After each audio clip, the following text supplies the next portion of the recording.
Yes, hello everybody, and thank you for inviting me to talk about what we have been, my colleagues and I have been developing for the past 6 or 7 years.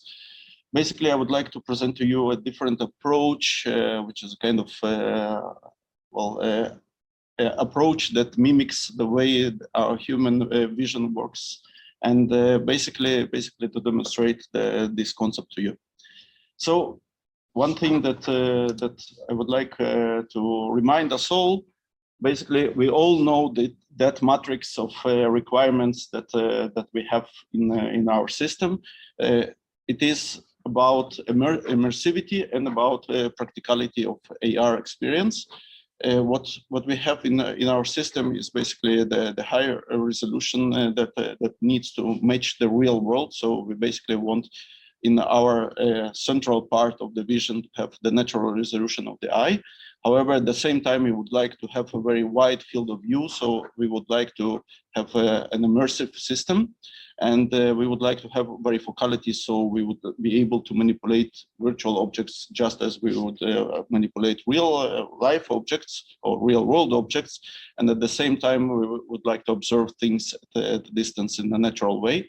The system should be manufactured in such a way that it eventually can become very, very small.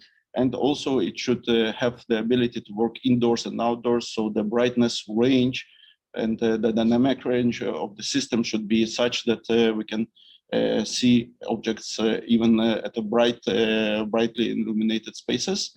And obviously it needs to operate full day, or at least the time that we need it. So the system should have a very efficient compute and battery life. So basically there are many devices out there that are just the world and put virtual content inside the world. However, these devices are not being seen in the wild, and probably because they do not supply all these requirements that I mentioned before. And basically, if you would consider them as sometimes trade-offs, they would be considered mutually exclusive. Meaning, for example, if you want very, very wide field of view, it's very hard to make things very, very compact simply because it is contradictory in a classical approach. When I'm saying classical approach, this is not what we are doing. And I would like, first of all, to explain that from the beginning, we try to take a holistic approach, try to address all of the requirements at the same time and not to tackle just one at a time. And also, we have done some different approach in the sense that we do not have any screens. We follow the physiology of the eye, and we track the behavior of the eye at any given moment. So if we would like to explain this in a more technical way, this what you see here right now is the classic approach of projection in general. What you see is an area, exit pupil, or an eye box, which is flooded with light. While the eye moves anywhere in this area, some part of the light enters the pupil, and that approach enables the user to see the image at any given moment.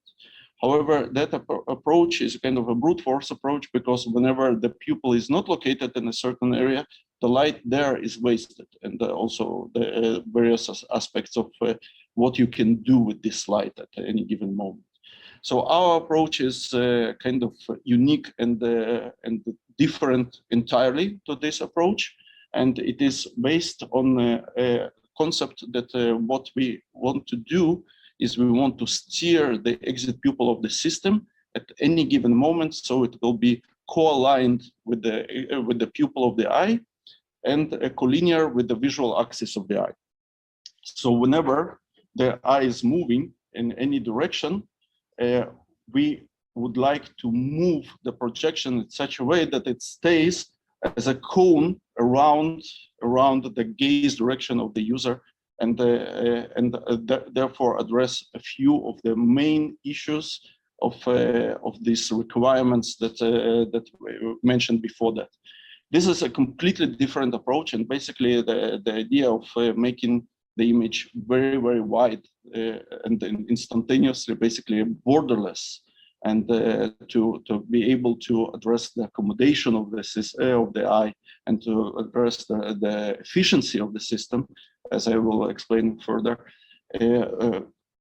All these things are enabled by this kind of approach. But in order to do this approach, basically we needed to develop some fundamental new components to the technology and not rely on what was already available at this point in time. And what we developed basically are three unique components that though maybe the names are familiar, however, it is not the standard devices. So first of all, we needed to have a very accurate and very high-speed eye tracking mechanism. We developed a new approach that relies on few reflections from in the eye itself, and it is an IR laser-based eye tracking method. And the sample rate and the accuracy of the system are at least one order of magnitude better than whatever exists right now with camera-based systems. The second thing is the exit pupil shifter. Again, this is something that most of the systems do not have right now. It shifts the exit pupil both laterally and angularly, because the eye actually moves in more than just angular space. Therefore, it was very important to compensate for the lateral shifts and the angular shifts of the eye. And I will expand on this discussion further down the talk. And last but not least, the projection mechanism itself needed to be extremely low persistency, because the eye moves all the time and we need to adjust the content of projection at any given moment. So we decided to use laser scanning projection system that enabled us to do very high brightness, high contrast, varifocal and foveated, since we know exactly where the fovea is at any given moment, projection. So again, this is a new kind of approach, and it is enabled only when you know exactly where the user is looking at any given moment. So this is the novel parts of the system that are different from what is considered to be a classical approach. So just to explain a little bit the principles, what you see here is basically the pupil of the eye is the conjugate plane or the exit pupil of our system, the projection system. The beams are running around on the retina and basically rasterizing the image. The periphery is covered with sparse or low density pixels. And this is how our vision works. So it is okay for that part. And the fovea is covered with the natural resolution of the eye, which is 1 arc minute per pixel. And therefore, it is impossible to distinguish each pixel, but at the same time, you perceive a very wide field of view at any given moment. However, as mentioned before by speakers before me, exit pupils or the brightness of the laser is a limiting factor if you want to expand the exit pupil. So what you need to do, you want to do steering of that exit pupil around. So what we have is an additional system, which is an eye tracker with the exit pupil shifter. And these two systems work as one unified system. So if we were to summarize the innovation of what we are doing differently from everybody else, the highlight of that would be that we move the exit pupil and we draw the image directly on the retina while accommodating for any motion of the eye. This is the main part of what is different about us, and the main part what enables us to address all these benefits of the technology. Basically, just to explain the physiology, what we have is the high resolution part, which is the fovea of the eye. This is, by the way, the image of the retina of the eye, and the periphery. They are addressed separately. So the periphery has relatively sparse scan lines of the laser, while the fovea has the very dense scan lines, and therefore create a very high resolution part where it's needed. So the computation-wise, it is very efficient. So much so that if we were to compare that to a classical approach, let's assume that we want to do something like a 70 degrees field of view, and we want to address the fovea or over address the fovea with another 10 degrees of the high resolution area. If you were to follow the person down, that walks down the street, what you can see is that that the resolution, I will try to repeat it, just a moment. Yeah. So now the person should walk down the street. What you will be able to see is that the resolution of the person is the high resolution part, and the periphery is the low resolution part. And though we are in our system projecting 2 SVGA images, it is fundamentally perceived as a 5K screen, which is basically a factor of 40 less computation than a classical 5K screen. Again, something that has a very big benefit on the computation, on the data transfer, and on the general requirements of the system. So just to demonstrate it in a better way, here is a much larger scale image. So you can see that the person walking down actually has the ability, if you follow it, that then you can perceive it as basically uninterrupted image. So how do we do it? And this is a very important thing. So let's assume that the eye observes this this funny cat, and the cat is virtual. So we have the projection part, we have the optical relay part. This is all obviously schematic, but we need now to address the position of the eye at any given moment. And in order to do that, we need to compensate for the motion of the eye. So any object in space has 6 degrees of freedom. However, they are not equal in many senses. For example, the world and the virtual images roll the same way, so we do not need to compensate for that. The brain is doing that part. We don't need to compensate for everything else in the same way. And what I mean by that, we have 2 dual lateral MEMS mirrors. So we have 4 degrees of freedom that able to compensate for the position of the eye. So it is theta phi angles of the eye, and it is XY position of the eye in any given moment. Now the Z direction is actually a combination in any given moment of angular and lateral position. So basically you are able to compensate with 4 degrees of freedom for 5 degrees of motion of the eye. And this is exactly what we do.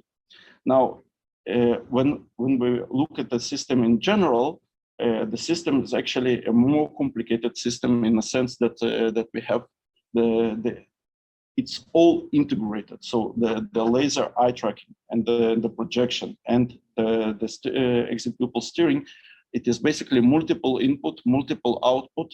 Everything is operating in the same time.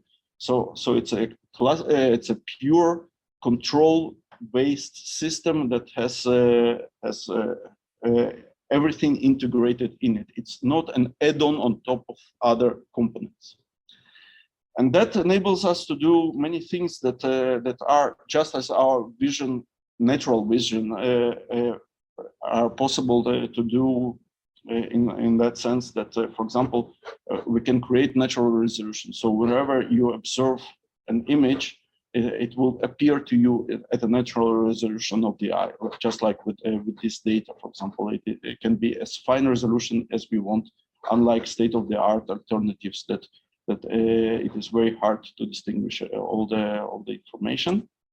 Another thing, since we have the eye tracking and we know exactly how to anchor objects either to the gaze or to the world, we can position virtual objects in the right focal plane, so the user will perceive it as it would be a natural or a real world object.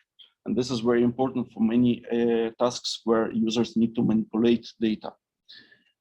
Another thing, and this is a property of the laser, basically we are unlimited in the dynamic range and in contrast, and basically the contrast and the brightness are decoupled in laser systems. So we can create very high brightness, high quality images, even on top of sunlit surfaces or at very, very bright conditions.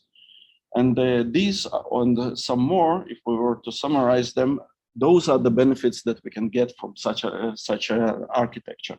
So we can have a very bright system that works indoors and outdoors.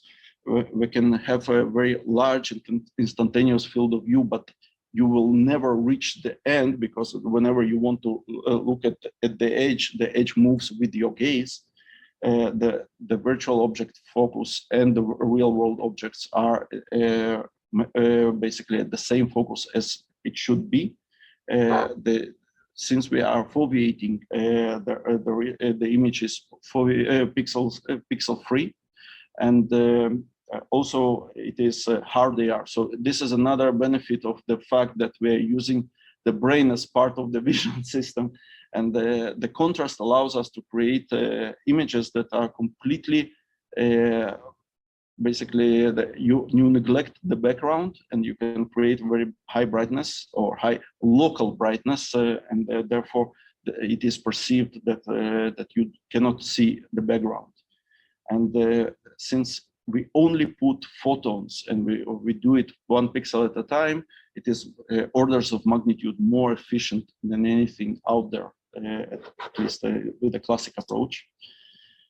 Another thing, so a little bit of history. We have been working on it for 6 or 7 years. So we have had to develop the fundamental parts, the eye tracking and the direct retinal projection. Today we are doing the combined system. So we are doing the convergence accommodation and the iBox and the graphical pipeline and the pixel flow and the dynamic field of view. Everything is being integrated right now into the system. So this is where we are at this point, and within 12 to 24 months, we are planning to release our first immersive device to the world. Basically, it is not as simple as what I mentioned before that. So the system is a little bit more complicated. Here you can see an optical design of part of the system. It is being simplified. So what you see right now in the image, this is one of our research prototypes. In the future, everything will become much smaller. We are still working on ironing out all the and fine-tuning all the perception issues that have to be addressed, because this is a novel system.